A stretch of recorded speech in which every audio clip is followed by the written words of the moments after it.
Revista TCN. Estamos pasando unos días particularmente complicados acá en el Ecuador y hemos decidido que este segmento, en esta, cada 2 semanas que solemos hacer este segmento de entrevistas, lo dediquemos a la gente del arte, a hombres y mujeres que trabajan en el tema artístico y que nos cuenten un poquito de su trayectoria, pero también cómo están viviendo estos días, cómo se ve también pues el país desde su punto de vista. En esta oportunidad tenemos pues a la maestra, profesora, escritora, poeta Mónica Velázquez y queremos darle pues la bienvenida a este espacio. Mónica, muy buenos días. En la primera pregunta, ¿no? ¿Cuál es tu experticia? Sabemos que trabajas con la literatura, con las letras, ¿y qué género es el tuyo? Bienvenida. Hola, muy buenos días. Fabián, mi nombre es Mónica Ávila, no Velázquez, me Ah, cambiaste el no, ¿qué dije apellido. de Velázquez? Ah, ya, Mi perdón. papá en la tumba se Gracias, va a gracias la morir. corrección. Gracias la corrección, pues mil disculpas. Sí, así es, Moni Ávila. Mónica Ávila, sí, mi papá en la tumba se va a morir. No, No, no hay problema. A veces solemos equivocarnos. Sí, soy docente de lengua y literatura. Me encanta la literatura. Desde que yo era muy pequeña, pues siempre le hacía a la lectura, ¿no? Me encantaban los cómics, y pues desde ahí inició, a muy temprana edad. Recuerdo en aquellos tiempos La Tortuga D'Artagnan era el libro mágico que todo niño podía tener, y entonces ese fue el primer claro. libro que mi mamá me compró en aquel entonces. Posteriormente, pues a mi papá también le fascinaba leer en sus tiempos libres. Él era chofer, pero siempre andaba a llevar en su carro un libro.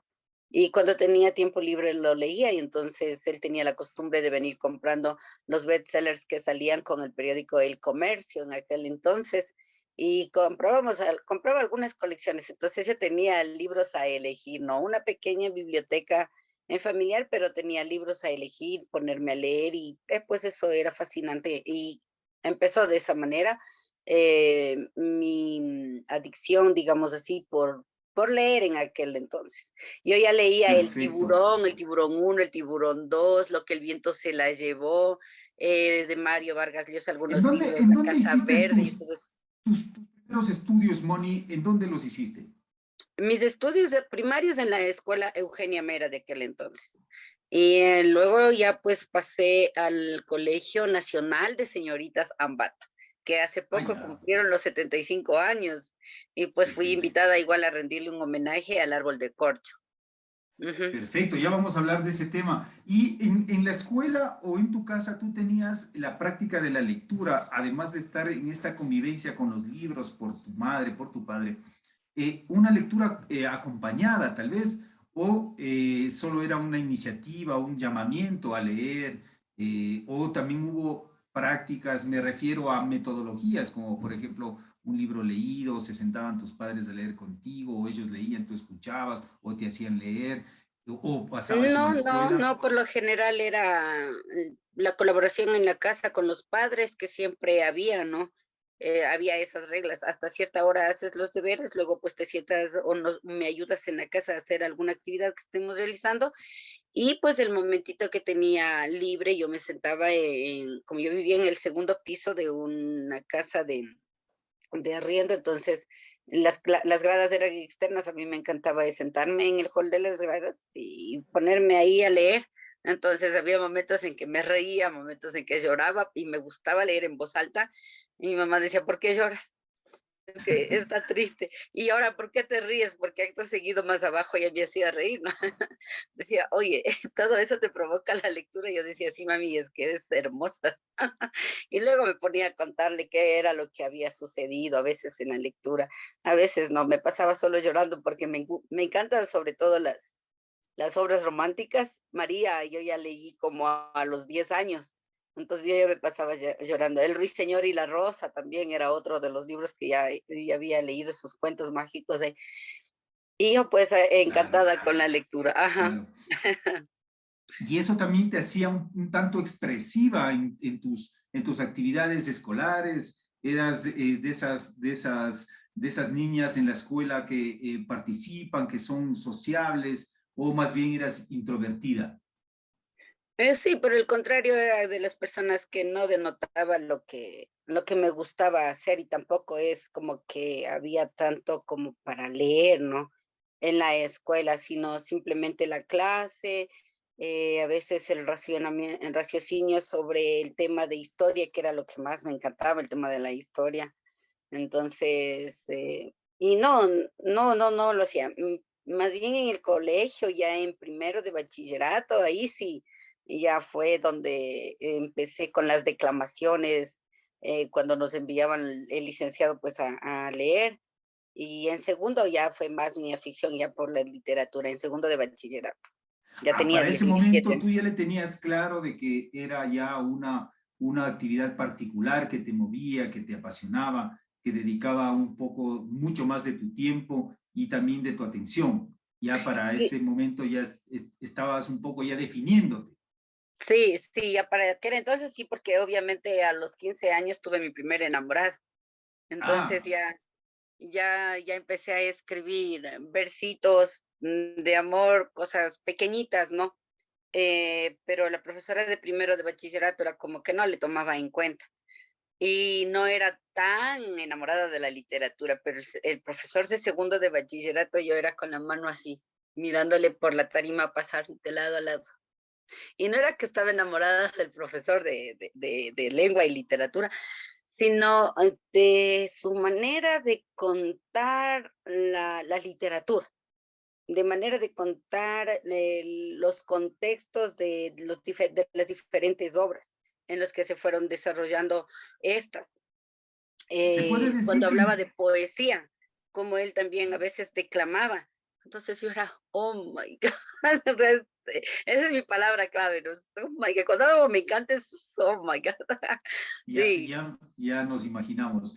Se puede decir incluso que entonces el método, la particularidad del maestro de literatura también influye, como los libros en la casa también son elementos que influyen a los buenos lectores, oradores y artistas, escritores. Podríamos señalar un poco, ir concluyendo en eso.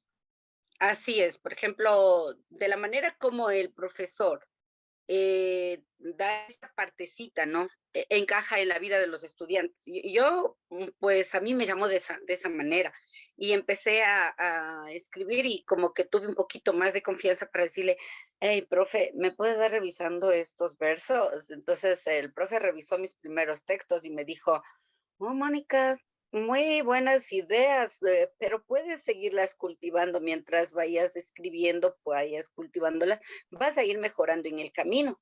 Entonces yo, solamente son ideas, no es todavía pues. Sí, pero me dijo, pero está muy bien, o sea, están bien. No es que están mal, están muy bien, tienen coherencia, tienen cohesión. Entonces yo quedaba así, bueno. Pero continué escribiendo, nunca dejé, es como en la práctica del deporte, ¿no? Mientras más deporte haces, mejor defines tu cuerpo y por más edad que tengas, vas siempre a aparentar menos porque lo estás definiendo. Y es la constancia, es la disciplina, y también el interés, como digo, el gusto por la lectura, en este caso, ¿no? Desde luego Entonces, que sí, exige pues una entonces, disciplina, ¿no? Una constancia. ajá, ¿Y en esta ocasión, esos versos adolescentes también los participaste a quién fue tu motivante, que fue tu enamorado, o no los dio él? sí, claro, tengo por ahí ¿cómo se llama? Un libro, me parece que es en este libro en el que sale esos versos, si es que es en este, no recuerdo. Pero sí, yo lo participé, le escribí en aquel entonces y le dije, hey, esto es lo que yo te escribí, ¿no? ¿Recuerdas en aquel entonces habían esos teléfonos de baúl que marcaban, ¿no? Unos Los enormes. convencionales, claro, No, con no, unos disco. enormes que se ponían en las esquinas para poder llamar por teléfono, porque yo no tenía teléfono convencional, a mi papá no le encantaba esas cosas. En la casa no podía haber teléfono, no podía ver televisión. pero sí, pues en la esquina del cuerpo de bomberos había un teléfono Claro, enorme claro que sí. ya, Y tenían entonces, sellado el disco, tenían sellado el disco. sí, sí. Algunos Entonces, para recibir. sí, yo no disponía de teléfono en casa, pero en la esquina del cuerpo de bomberos, que era el lugar por donde yo vivía, el barrio La Merced. Entonces yo tomé pues el teléfono y les llamé, o sea, y ahí digo ¿Y le en leíste este por poema, teléfono digo, tus... en esta, mi última llamada, mientras está timbrando y tú al otro lado, yo estoy temblando a este lado. Sí, se lo leí, pero era Además como por que teléfono? solamente escuchaba el respirar de él y dije, no, nada, resulta, nunca puedes volver a hacer estas cosas. Tonta. Colgué ahí nunca más lo hice, nunca más lo hice. Sí, Y luego ya en el colegio, en tu colegio, tú estudiabas cuando habían las especialidades. sí, Y tú escogiste ciencias sociales. sociales, sociales, ajá. Y nos decían, las vagas. Solamente las vagas nomás cogen sociales. Yo decía, pero ¿por qué las vagas? Y por qué decían eso? ¿Por qué tenían ese estigma con las ciencias humanas?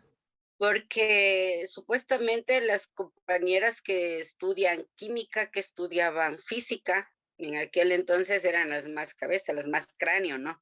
Y entonces yo odiaba las matemáticas, a mí nunca me encantaron las matemáticas.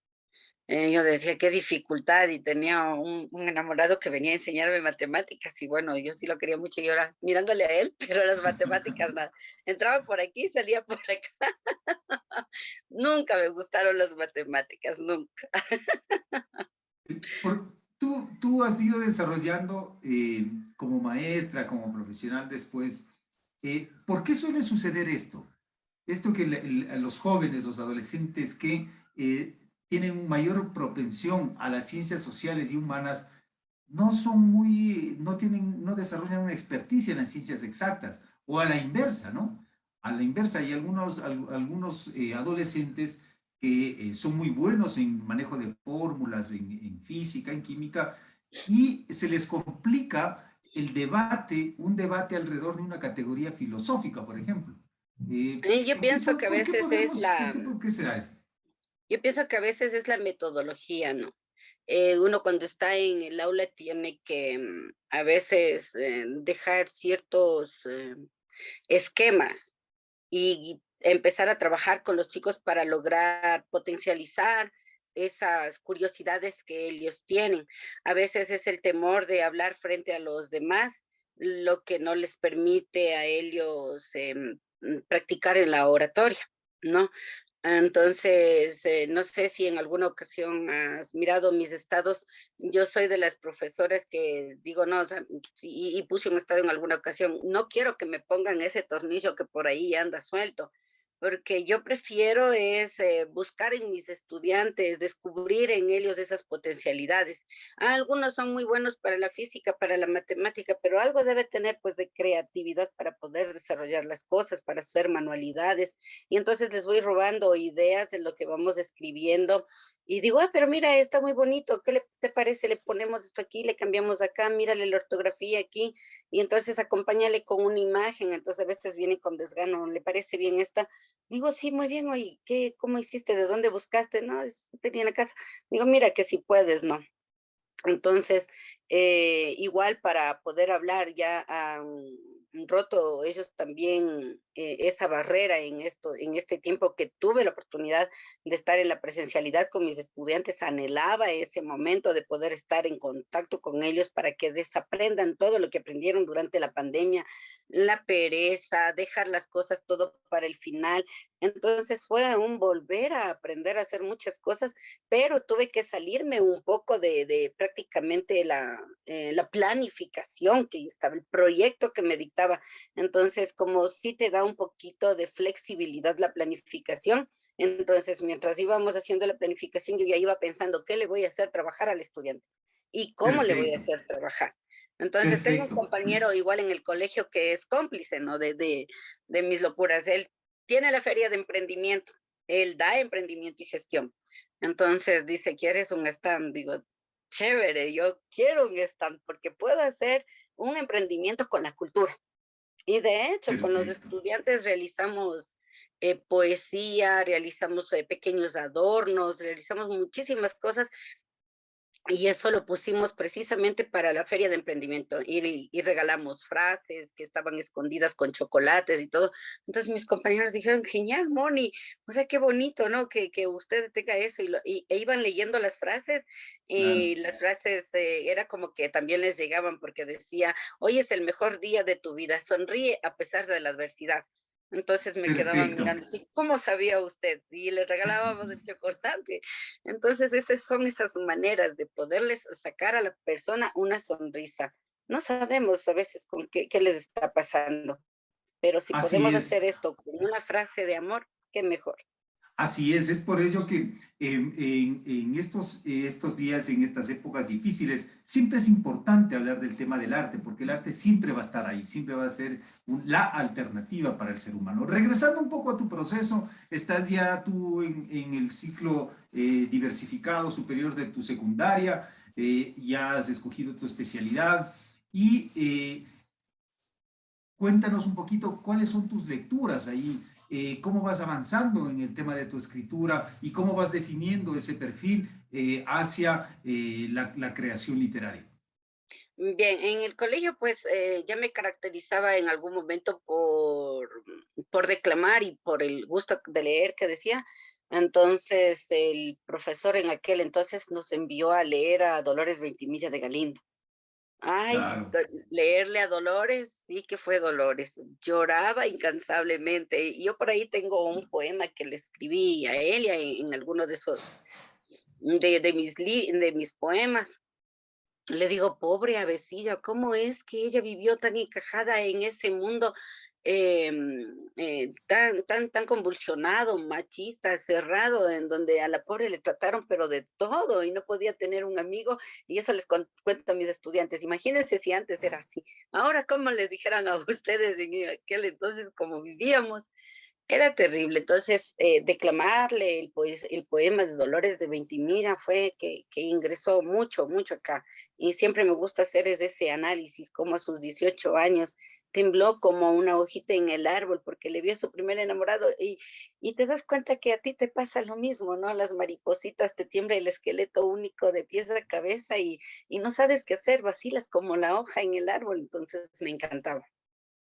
Luego estudiarle a la generación del 30, a la generación de los decapitados, la generación del 30, este realismo, realismo mismo en el que vivía, pues en el contexto social en el que se desenvolvía nuestro Ecuador, fue así es. terrible y la denuncia social. Me encanta relacionarla con la que ahora estamos viviendo, es una denuncia social en diferentes parámetros, pero es una denuncia social. Ellos tienen la valentía de salir y decir, lo que nos está ocurriendo mientras nosotros estamos en casa.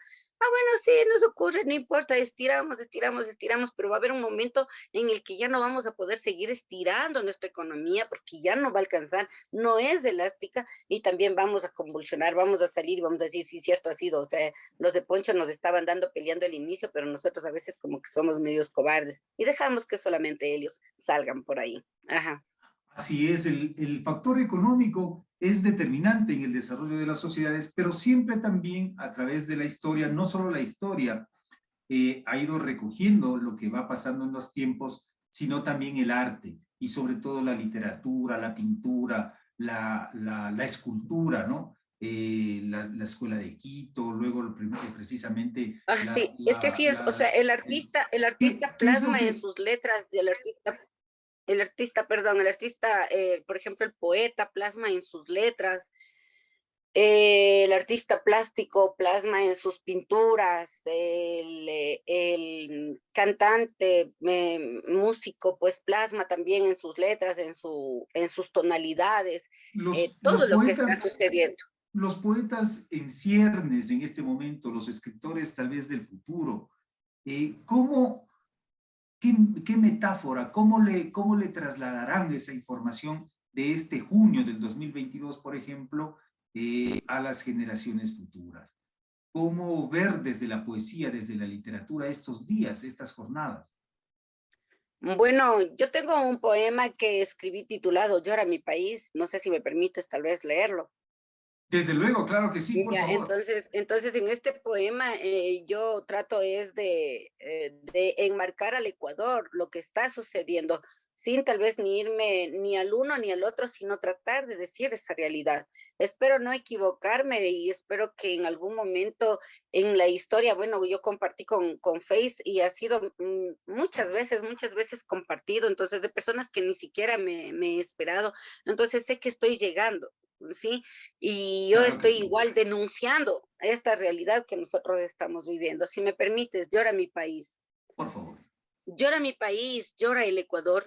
Lágrimas amargas son, lágrimas que resbalan por las mejillas llorosas, cansadas, de hollín manchadas por los gases que emanan las bombas lanzadas. Llora mi país, llora el Ecuador, llora lágrimas de angustia, impotencia y dolor. Llora ese llanto amargo, ese que te atranca la garganta, que te ahoga el pecho compungido cuando no puedes ayudar a tu hermano caído. Llora el Ecuador, llora su llanto santo. Es la garúa que cae del cielo porque Dios en su infinito amor también llora por sus hijos que en la tierra sufren tanto quebranto. Las venas de nuestra tierra están abiertas. No solo sangre indígena han derramado, es la sangre del indio, del hombre, de la mujer, del niño que a su patria ama tanto. Es la sangre de esa voz que lanza un grito al viento, porque el amado Padre Atahualpa le escuche y en su mano empuñe la lanza de libertad, la que tras la guerra trae la paz, la que tras la contienda trae el descanso, aunque la fuerza del alma no le tenga ya ni en su brazo. Es el grito del alma de un pueblo que se desangra, es el grito de guerra, de proclama, de quien tiende la mano para dar de comer a quien luego con garrotes, bala, gas y látigo mata sin piedad, mata a mansalva. Es el grito, el llanto, el gran sentimiento, la resistencia de un pueblo que pide no más balas y tiende al sol sus manos limpias por ganar la batalla, por traer paz al caos e incertidumbre que el gobierno siembra y la prensa mentirosa calla. Gracias. Ese es Muy mi poema. bien, Bueno, muy recuerdo que bien. llovía ese día, sobre todo cuando era mucho más fuerte la contienda, las balas, los gases, la persona que también cayó muerta, no solo en este junio, sino también en octubre, todas por las granadas, por las bombas. Entonces, el otro, hace una semana más o menos, casi 8 días, llovía y llovía súper fuerte. Y era que ya todos los indígenas estaban saliendo desde, incluso desde el oriente, venían y llovía aquí tremendo, entonces yo lo único que hice fue venir a mi cuarto y me acogí aquí ante mis almohadas y me dicen, porque a uno le duele, y me duele, soy tan susceptible que me duele tanto, entonces mis hijos me dicen, ¿qué te pasa? Digo, el cielo llora. Y dice, no quiero que mis hijos salgan porque sé que va a morir. La Pachamama está gritando y nadie entiende, nadie siente lo que estoy sintiendo y estoy sintiendo lo que me está diciendo la Pachamama. A veces como que hay una conexión, ¿no? Y entonces yo me cogí Desde así. luego hay una sensibilidad y mucho más en los artistas, ¿no? Que se sensibilizan ante estos Ajá. procesos sociales. Pero tú ves desde el arte, tú que compartes con estudiantes, con tus lectores, estos factores son constantes, el indigenismo un poco trágico, la injusticia, las élites insensibles ante esa realidad. ¿Cómo mirar desde la literatura el presente y el futuro del Ecuador o de una profunda reforma institucional? ¿Cómo organizarnos para Pese, vivir? pese a que,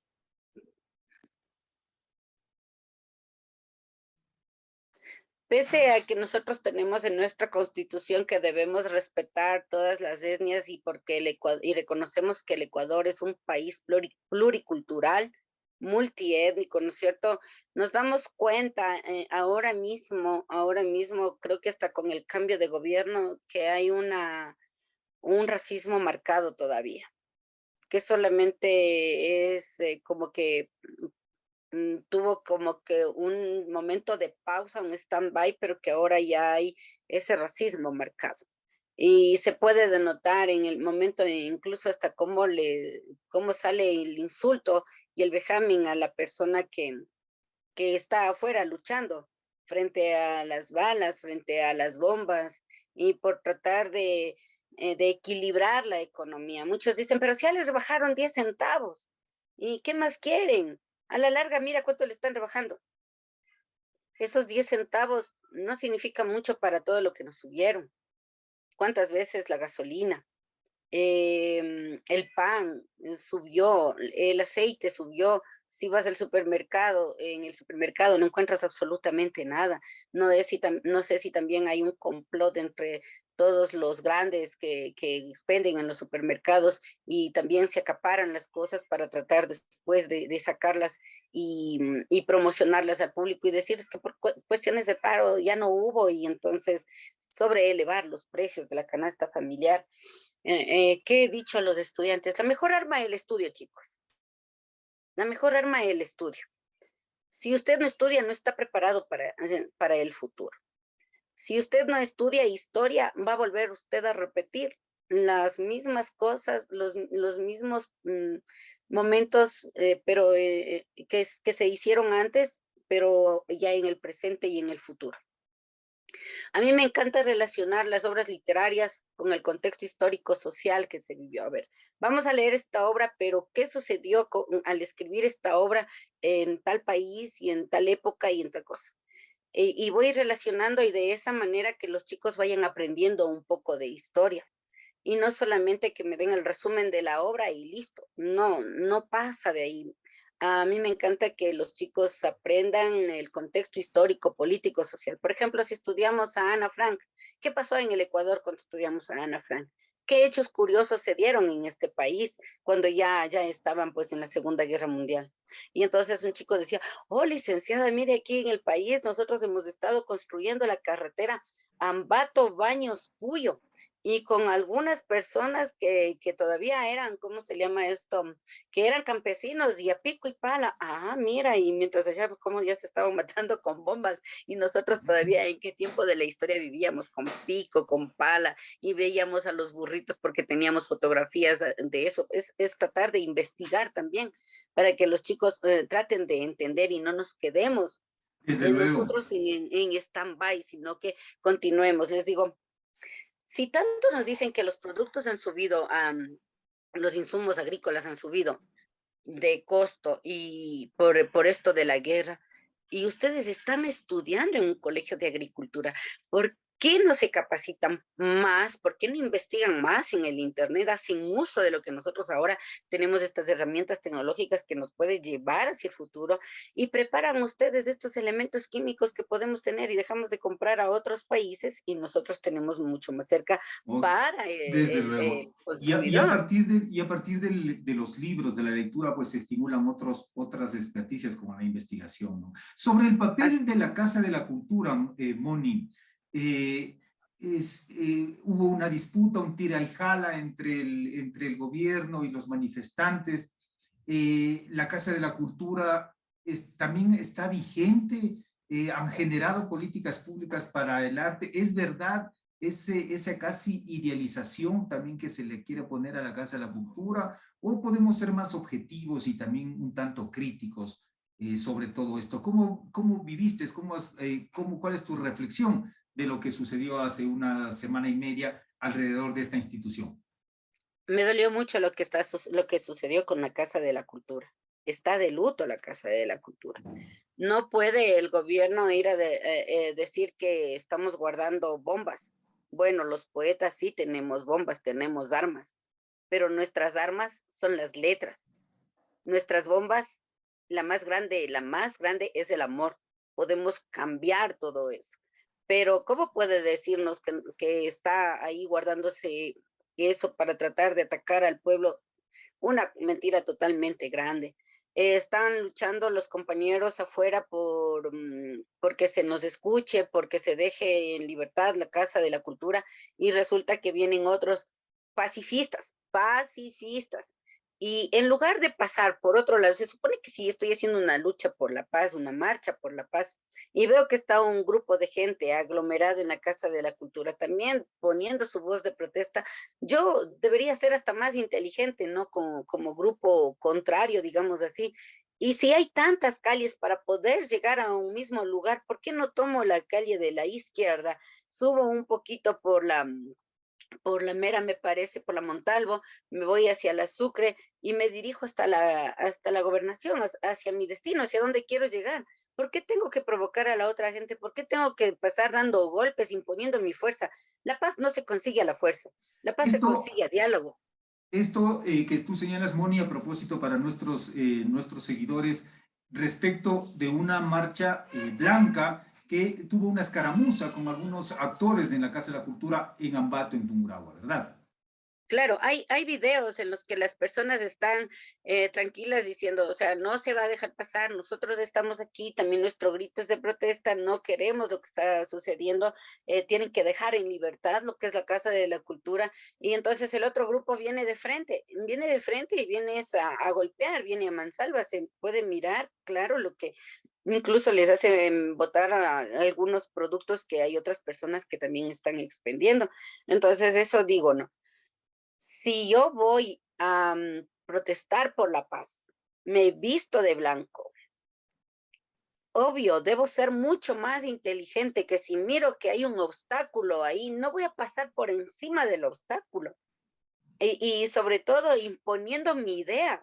Tengo que tratar de buscar otra salida. Por eso digo, ahí había la calle La Montalvo, pudieron haber subido por La Montalvo, dirigirse hacia la Sucre, llegar hacia su objetivo de protesta, pues ya se hicieron notar frente al otro grupo que también estaban, pero si era eso, la marcha por la paz, pues digan, lancen su grito de protesta como sea, pero no golpeen, porque no se trata de decir, yo voy por la paz, pero para decir mi grito por la paz tengo que golpearte para yo tener paz. Eso no puede ser.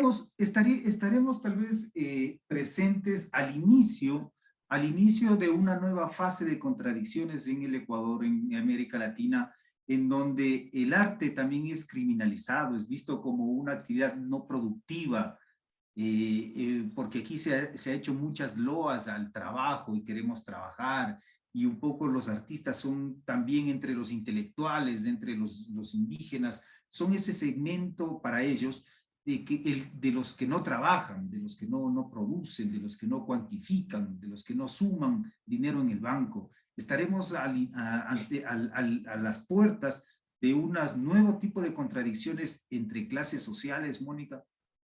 Lamentablemente, la cultura no ha tenido cierto tipo de producción. Sí, a lo que es este tipo de arte, la danza, la música, más que todo la literatura, ¿no? La literatura. Mientras no seas coidiario de tal o cual persona, no tiene validez, no hay producción. Ahí el pobre Juan Montalvo, sus libros hasta ahora, si nosotros no como docentes no hacemos la reflexión a nuestros estudiantes, no promocionamos, no difundimos ese pensamiento, los libros siguen estáticos, no se venden, no hay producción y simplemente se queda. Tal es el extremo que la Casa de Montalvo, pues ahora, antes se entregaba a los chicos un libro de la Cátedra Montalvina y se estudiaba la Cátedra Montalvina a lo poco que podíamos llegar en tercero de bachillerato, segundo de bachillerato y séptimo de básica. Ahora ya ni eso les dejan hacer. O cuando un evento quiere hacer la Casa de Montalvo como Casa de Montalvo para la producción y también para la difusión de esto del pensamiento montalvino, tiene que pedir igual permiso al distrito y el distrito, una vez que le conceda, poder ir las diferentes instituciones educativas. Entonces, me parece que para poder nosotros tener un espacio, no tenemos que estar con tal o cual contienda política, porque el pensamiento es libre, el pensamiento es democrático y nosotros tenemos que continuar con nuestro arte hacia adelante. si para los otros no les parece que hay una producción, dando gracias a Dios, tengo mi trabajo, puedo seguir con ello, puedo sustentarme con ello, pero no por eso voy a dejar de pensar en tal o cual cosa que me parece bien. Y si por ahí con algunos centavos puedo ahorrar, porque no es que ahora el Ecuador le dice, ah, usted produce libros, tenga, tome, le pago. No, no soy futbolista, ¿no? Porque al futbolista sí le dan. Puede no estar graduado, puede no tener un título de bachiller, pero como juega bien, pues no importa que vaya a quebrarse los pies en la cancha, ¿no es cierto? Porque eso sí que trae. ¿Qué trae eso? Trae economía, trae dinero, porque las personas le han dado mucha importancia a lo que es al fútbol. ¿Y qué hacen los gobiernos? Prefieren adormecer a las personas de otra manera y no sería hipnotizar, sino esclavizar a las personas de otra manera, valga también el Internet es otro medio de esclavitud porque te ponen juegos, te ponen otro tipo de información, más no la información que sí se requiere para que el ser humano sea ese, ¿no? El ente que razona, que investiga, que progresa. Sino, ah, no, estamos aquí, sí, te damos Internet, pero ojo, tienes estas cosas nomás, tienes juegos, tienes esto acá, tienes películas, quédate ahí. Hasta ahora las películas de esas que yo veía cuando estaba las novelas, cuando mi abuelita veía robaditas donde mi abuelita, Claro, ¿no? claro que Ahora sí, están que respondían en a Netflix, otra fase, en ¿no? Que Netflix. respondían. Claro, claro, claro que sí. Ya para ir cerrando, Mónica Ávila, poeta, muchísimas gracias estos minutos. Luego cuéntanos un poquito cuándo tú haces tu primera publicación y cuántos libros tienes publicados. Bien, yo tengo 2 libros publicados hasta el momento. He realizado estos libros con compañeros poetas porque es mucho más fácil unirse para poder publicar. Y pues comencé con Ciudad Poética 2. Este es el libro que publiqué, igual con un grupo de poetas zambateños. Entonces, Ciudad Poética 2 fue mi primer libro en mayo del 2021, con poetas como, por ejemplo, ¿cómo se llama? Laura Calvache, Marjorie Castellanos, Edgar Castellanos, María Gabriela Enríquez, Juan Camilo Escobar, Chanel Gavilanes, Luis Almícar, que él es de otra ciudad, pero se unió, de otro país, pero se unió igual con nosotros a trabajar. Gabriela Heredia, Alexandra Jaramillo, Mauricio Moreno, Amparito Pico, Guido Vaca, Elsie Vázquez y Alejandra Vizcaíno. Escribimos este primer libro, esta primera antología. Me sentí muy feliz porque ya podía tener en mis manos mi primer bebé literario, aunque compartido, pero creo que fue una de las extremidades de... Bueno, y los bebés generalmente se hacen compartidos, ¿no? Entonces, pues mucho mejor. Sí, sí, por el momento, o sea, aquí nosotros tratamos es de unirnos. Yo creo que las letras deben unir a las personas, ¿Y estás trabajando independientemente en de que alguna si soy producción? nueva, soy vieja, ya tengo renombre, tengo trayectoria en la literatura. Yo pienso que lo que prevalece es el interés, las ganas por salir, y si pues estamos nosotros dentro de la literatura, ya empezamos a conocernos con compañeros y vemos que algo nos está faltando por ahí, deberíamos decir, mira, ser más empáticos, mira, ven, aprendamos juntos, traigamos personas que nos den talleres, pues si crees que yo estoy mal y pues mejoremos, ¿no? No ponernos aquí mejor entre que menos somos más divididos y que el país encima nos quiere dividir más, todavía tratarnos peor, no. Claro que Deberíamos, sí. las letras deberían unirnos más.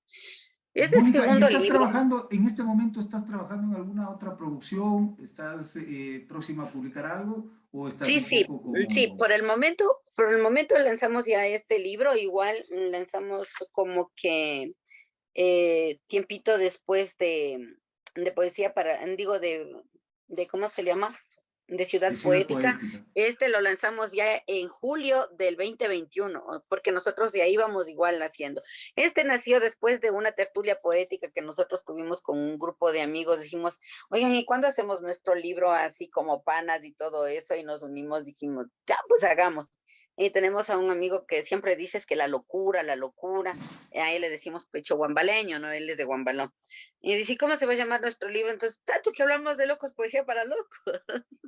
Entonces quedó como poesía para locos, pero en el buen son de la palabra, porque nosotros estando locos tenemos algo de cordura y queremos cambiar el mundo, pero con amor.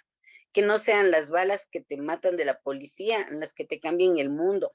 Tratar de imponer la paz en base a la violencia, sino con esto, ¿no? Con letras que están aquí guardadas, que hablan exactamente de eso, de lo que es la persona en sí, de lo que encierra el ser humano. Te habla de sentimientos, te habla de valores, te habla del amor filial, te habla de todo tipo de amor. Entonces nosotros queremos ser eso, esos locos cuerdos que queremos cambiar al mundo, pero con otro tipo de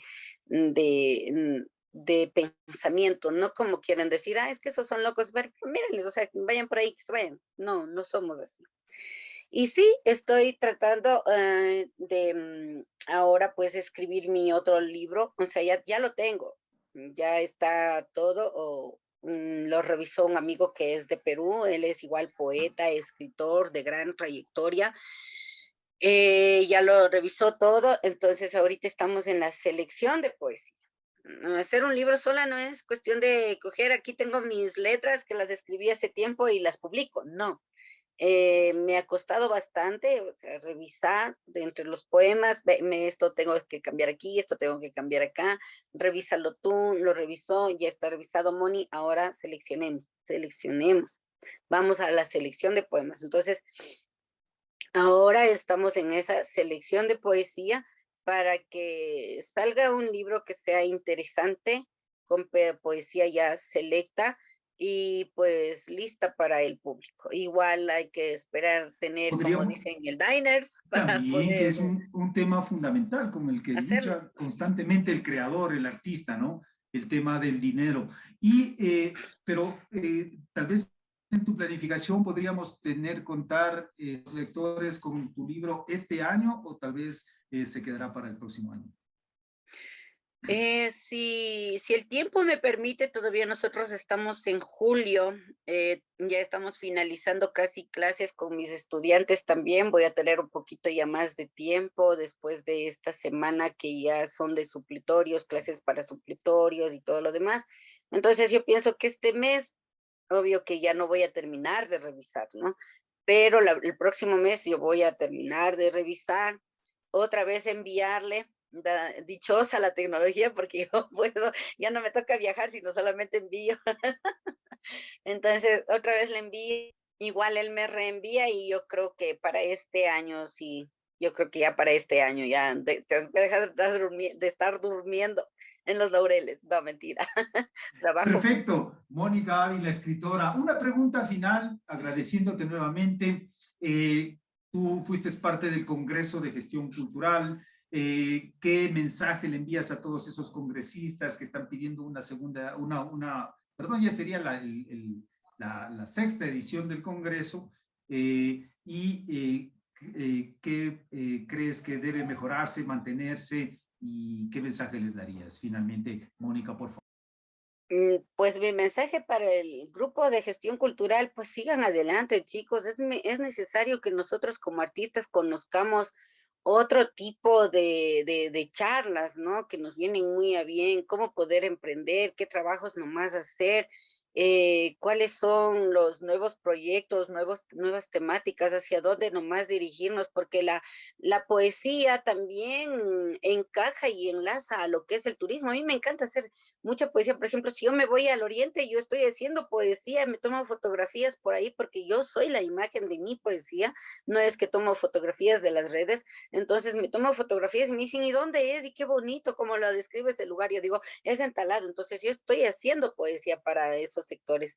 Y cómo poder enlazarla, cómo poder unirla. Y la gente también en donde nos miran, por ejemplo, si estoy, como te digo, en el oriente, estoy en la costa, también saber aprovechar el producto, porque es un producto, no es un producto literario, pero es un producto. Oh, bien, está bien por aquí, mira, tenemos esto, este otro, hacernos conocer incluso hasta cosas que nosotros podemos desconocer, porque vagamente nosotros como turistas conocemos algún lugar y nada más, pero ¿qué si podemos conocer desde el mismo lugar de los hechos, desde las mismas personas que nos están ahí hablando y acompañando? Entonces, mira, yo como siempre llevo mi cuaderno de apuntes o mi teléfono mismo, entonces estoy a punta, y después ya viene el proceso y yo escribo, ¿no es cierto? Entonces, eso, mi llamado, y pues sigan adelante y no se olviden de invitarme a ese congreso, que yo fascinada, fascinada de irme. Perfecto. Claro que sí, está, de hecho, pues ya se han avanzado algunas gestiones con uno de los municipios de la provincia, en donde pues sería la próxima sede. Ha sido Y mi Mónica Ávila, llamado también, un espacio pequeño, mi llamado a la claro. empresa privada que nos apoyen a nosotros como gestores culturales, también como artistas, ya sea artistas plásticos, ya sea como poetas, como escritores, que o sea, que intervenga, que empiece la empresa privada a intervenir en estas gestiones, porque es muy bueno, aparte de que están colaborando, están también haciéndose un poco de publicidad, pues, ¿no? Y eso es bueno. Y es un ganar, ganar, ¿verdad? Es Es un ganar, efectivamente ganar de ese, ambas partes, al así es. sector privado también que se incorpore en el proceso de la generación del arte, de la gestión creativa, de la gestión cultural en la ciudad y en la provincia. Mónica Ávila, qué gusto conversar contigo, el tiempo es corto, esperamos que no sea la última vez acá en este espacio comunicacional que tenemos, este es un medio de comunicación comunitario y pues esperamos volver a conversar contigo.